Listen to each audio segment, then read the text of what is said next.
Apa jadinya jika semua orang bisa membaca pikiran? Bayangkan, kamu sedang duduk di kafe, dan tiba-tiba kamu tahu isi kepala semua orang di sekitarmu. Temanmu bilang dia suka bajumu, tapi di pikirannya, dia merasa kamu terlihat aneh. Pasanganmu bilang nggak ada apa-apa, tapi pikirannya berteriak, aku kecewa.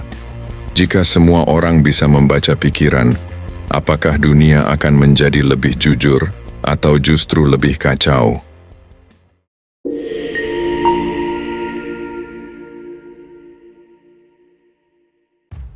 Jika semua orang bisa membaca pikiran, maka kebohongan akan punah.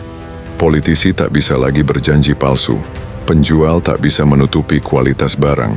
Pasangan tak bisa lagi berkata, aku baik-baik saja, padahal hatinya terluka. Di dunia seperti ini, kejujuran menjadi harga mati. Tidak ada lagi basa-basi, tidak ada lagi pura-pura ramah. Tapi, apakah itu artinya baik?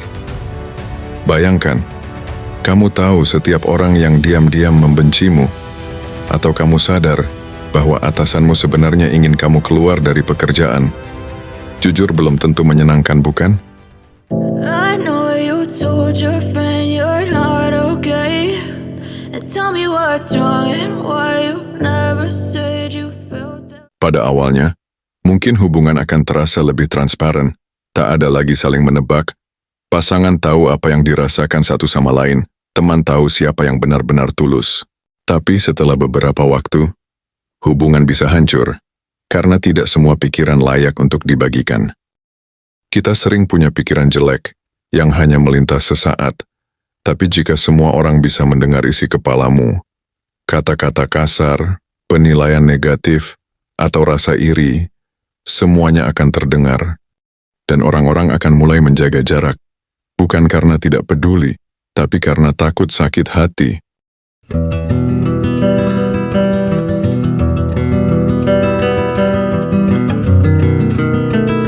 Membaca pikiran berarti tidak ada lagi privasi.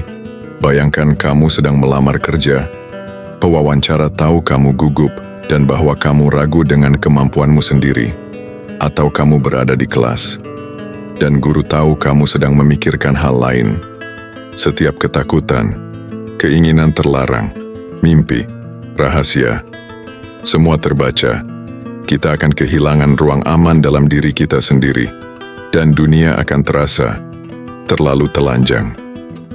Akibatnya, mungkin kita akan memakai topeng pikiran seperti filter untuk menyembunyikan isi otak kita. Tapi, bukankah itu kembali seperti berbohong?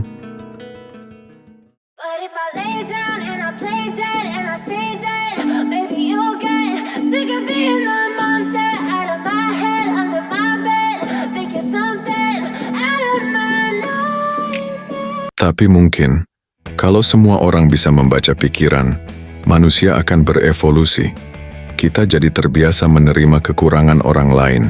Kita belajar untuk tidak cepat tersinggung, karena kita tahu semua orang pernah berpikir buruk, tapi tidak semua pikiran perlu dijadikan kenyataan. Mungkin empati kita justru akan meningkat, karena kita bisa langsung merasakan rasa sakit, cemas, atau trauma orang lain.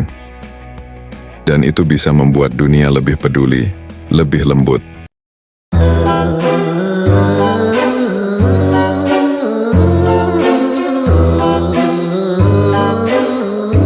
Lalu, apa jadinya jika semua orang bisa membaca pikiran? Di satu sisi, dunia jadi lebih jujur, transparan tanpa kepalsuan, tapi di sisi lain, dunia juga bisa lebih menyakitkan, penuh konflik, dan kehilangan privasi. Mungkin itulah alasan kenapa Tuhan menciptakan pikiran sebagai sesuatu yang pribadi, agar kita belajar memahami, tanpa harus tahu segalanya, agar kita belajar percaya, tanpa harus membaca isi kepala. Pertanyaannya sekarang adalah, kalau kamu bisa membaca pikiran orang, apakah kamu siap kalau pikiranmu juga dibaca balik? Jika kamu suka video seperti ini, klik like dan subscribe untuk eksplorasi pertanyaan tak biasa lainnya. Karena kadang, membayangkan apa jadinya jika bisa membuka cara pandang yang benar-benar baru.